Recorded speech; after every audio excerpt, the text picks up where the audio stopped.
Theater 5 presents A Presence of Mind.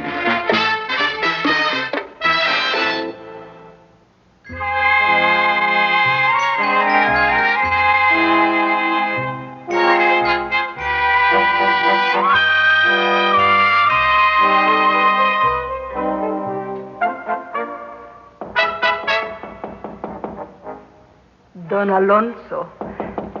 Don Alonso. Yes? Yes, Inez. It is almost time, senor. They will perhaps soon be here. Inez, when have you become so delicate not to enter my library? It is different today, Don Alonso. How can I enter a room when it may no longer belong to us? Oh, you must not grieve, Inez. Come. You will drink with me a glass of Madeira. Not grieve when the Hacienda de Alvarado will be sold to the American.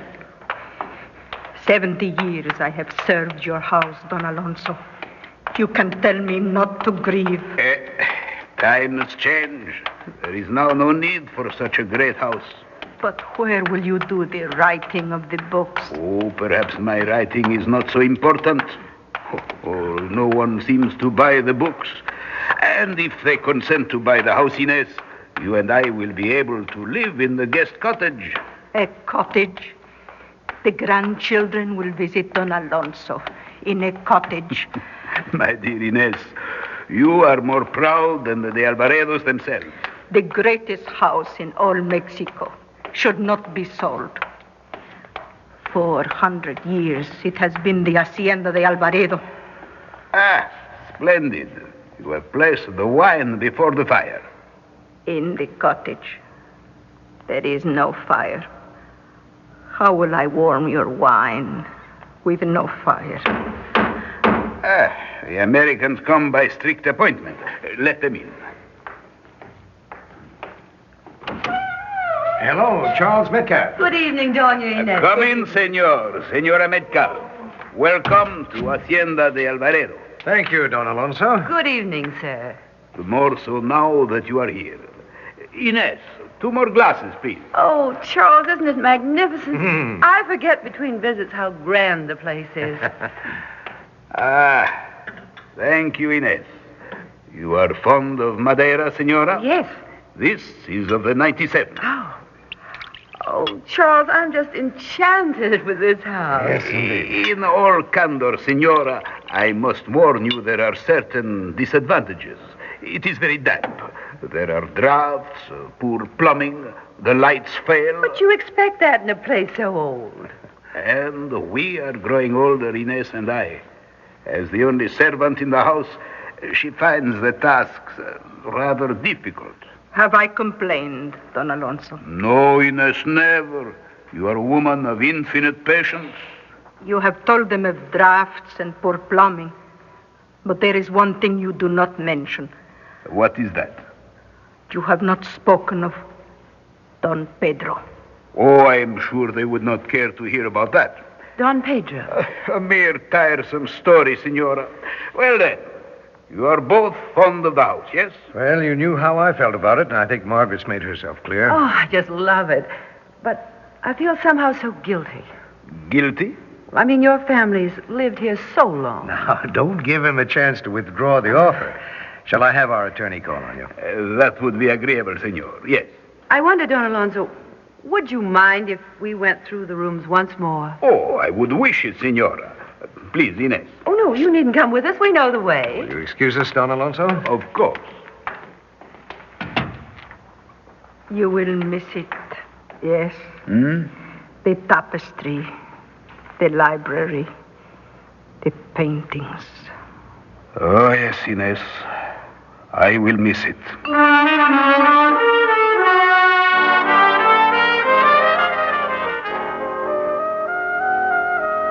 Well, there's got to be some kind of answer, but I can't keep this fireplace from smoking. Courage. If Inez can do it, so can you. Well, we'll have to get a draft put into it.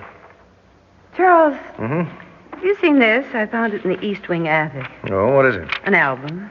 Pictures of his family all those years past. Oh, let me see. Don Jose de Alvarado. Well, that must have been his father. Mm-hmm. Isn't this a handsome man? Yes. Don Pedro. The picture's older than the others. He might be a grandfather. Don Pedro. Isn't that the name Inez mentioned? Yes. I think we better close it now. Why? Oh, I don't know. It's like reading someone else's mail.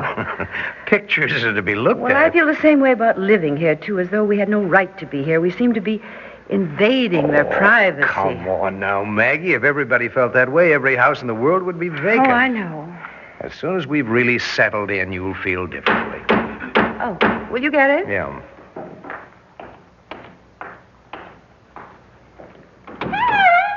Oh, Inez, come in. Oh, how nice to see you, Inez, but you look tired. Sit down. I walked. It is too far from the cottage to walk. Can I get you anything? No. I would not have come if the gift had not been so great. Gift? Don Alonso has told me to welcome you and to give you the keys. Keys? To what? He has told me to say that the wine in the cellar is a gift of Casa de Alvarado. The wine? He is a man of much heart. But, Inez, it must be worth He does not count the worth, Senora. He says only that the wine belongs to the house. The house belongs to you. Oh, I don't think we Please, can... Senor, do not refuse him. This has given him much pleasure. Well... Now I go back. No, not without a rest, Inez. Please sit down. Look, there's something I wanted to ask you. Have you seen this album before? See, the book of the pictures. It was the pleasure of Don Alonso's father. The beautiful Doña Estela. Is this his father? Don Jose, see. And who's this? Yes. Don Pedro. Who is he? A great uncle to Don Alonso. You have not heard him. Heard who? Don Pedro. What? He is the ghost who haunts Casa de Alvarado. He does what? Ghost? Si, senor.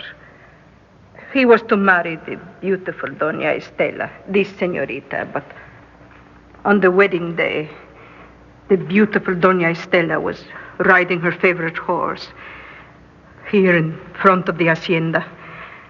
She was thrown from the horse and killed. Oh, how Goodness. terrible. Don Pedro ran to her, but he could do nothing.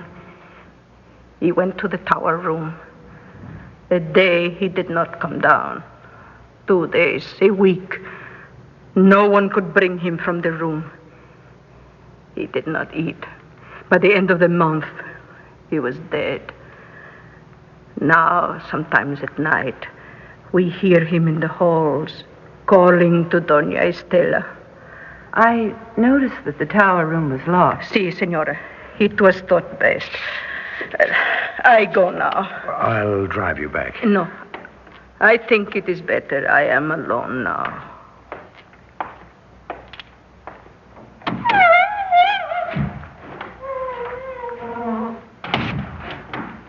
Charles? I don't know. But surely the story can't. Of course not. It's the kind of legend that's always told about places like this. Yes, of course.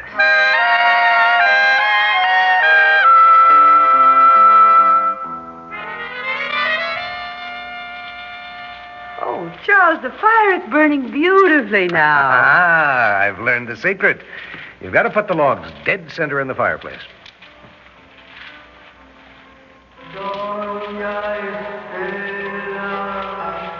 Did you hear something? No. We'll have to cut it down, that's all. What? That big acacia tree, the branches rub against the tower roof. That's not a branch. What? Listen. Charles, Oh, all right, just hold on to yourself. I'm going up there. you're not doing any such thing. I've got to find out You're not going to find out anything. It's coming. coming from the tower. It's just your imagination. Well, I've got to see. No, Charles, no. Now, we both know about things like wind in the chimney.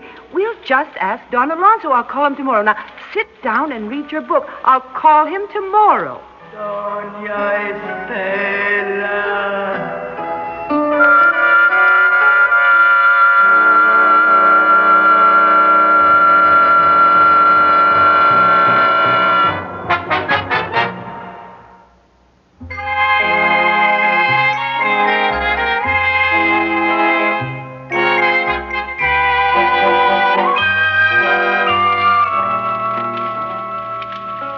Brandy, Don Alonso? To there only, if you please. I'm learning how to use this wine warmer. A little back from the fire. Ah. It acquires then, in Spanish it translates, the temperature of evocation. Don Alonso, you must let us pay My you. dear Senora, never.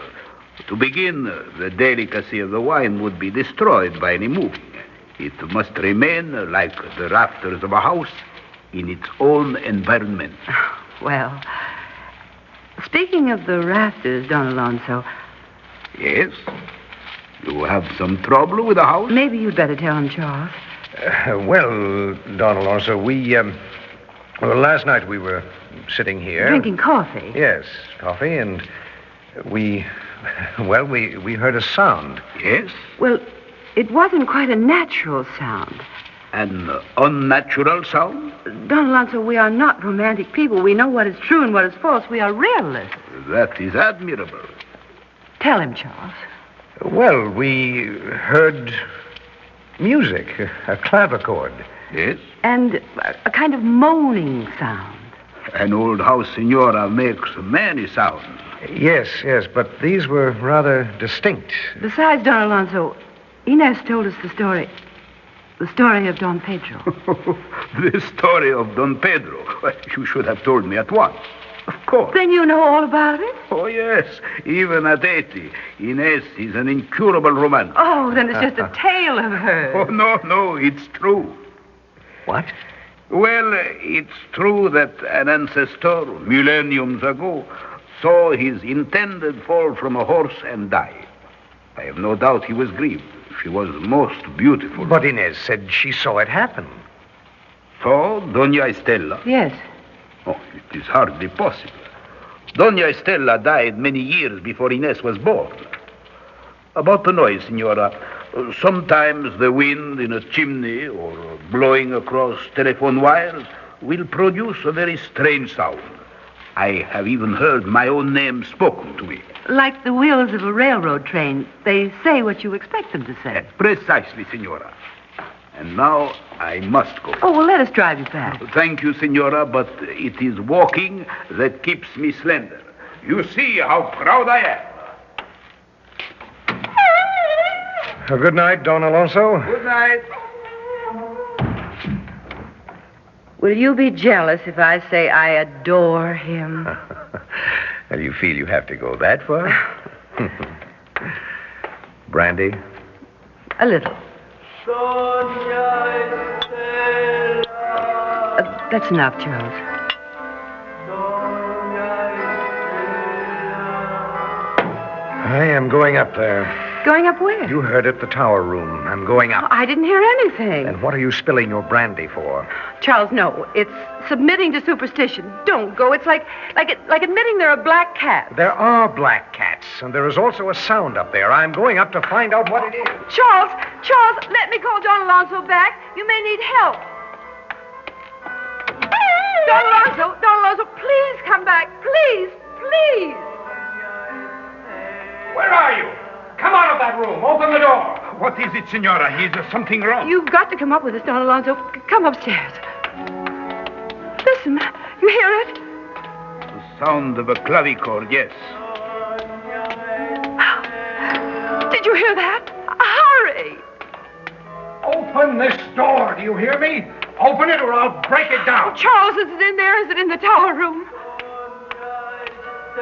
Yes, it is there. It comes from there. All right, stand back. I'm going to break it down. Charles, are you sure? I will help you. Come.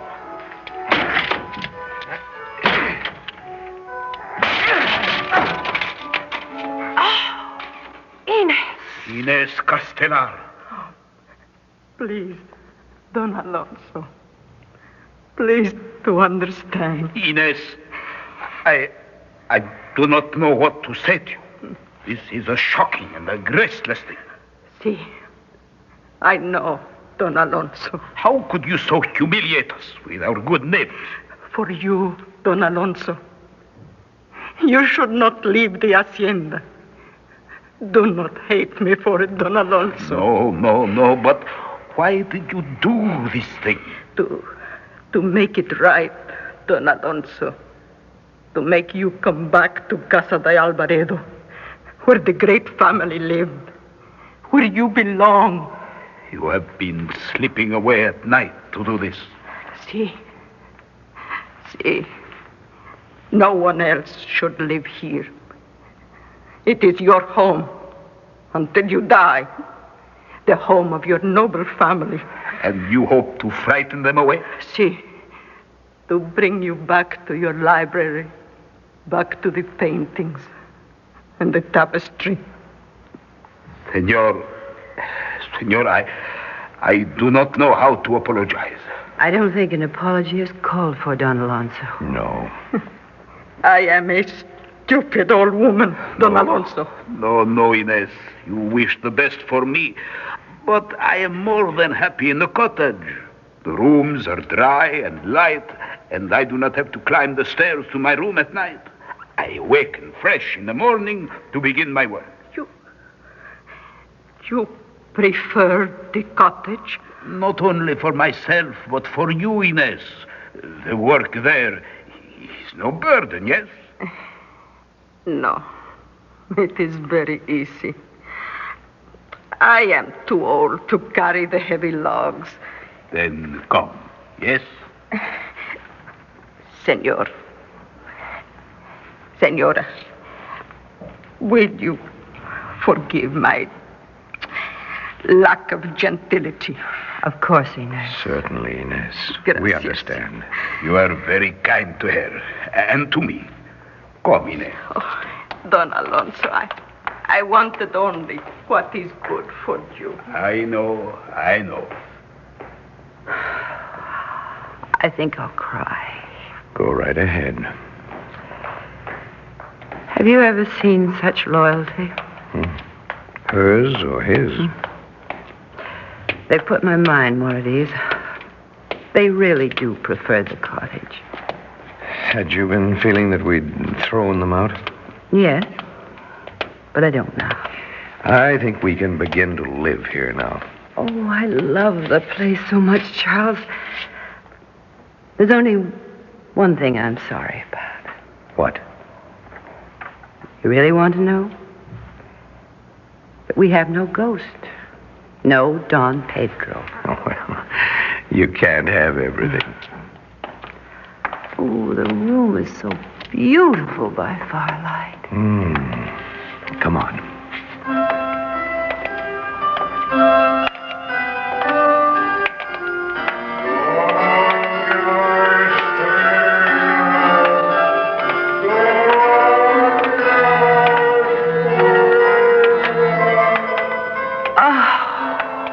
Isn't that wonderful?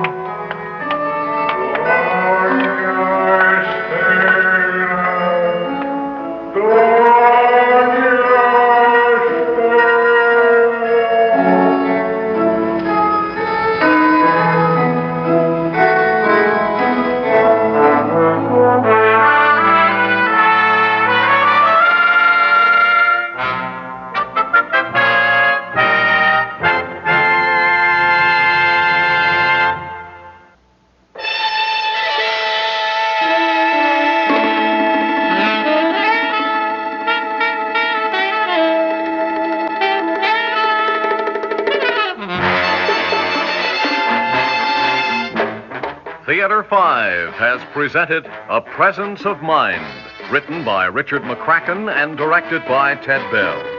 In the cast, Bryna Rayburn, Court Benson, Grace Matthews, and Guy Sorrell. Audio engineer Marty Folia.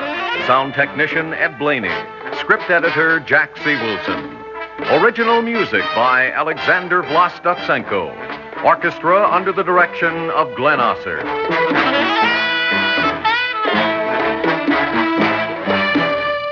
Executive producer for Theater 5, Ted Bell.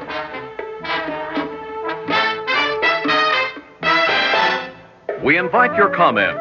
Write to Theater 5, New York 23, New York. That's Theater 5, New York 23, New York.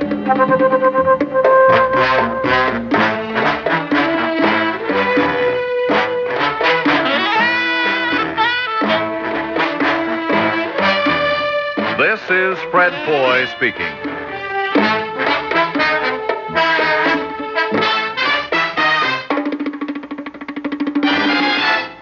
This has been an ABC Radio Network production.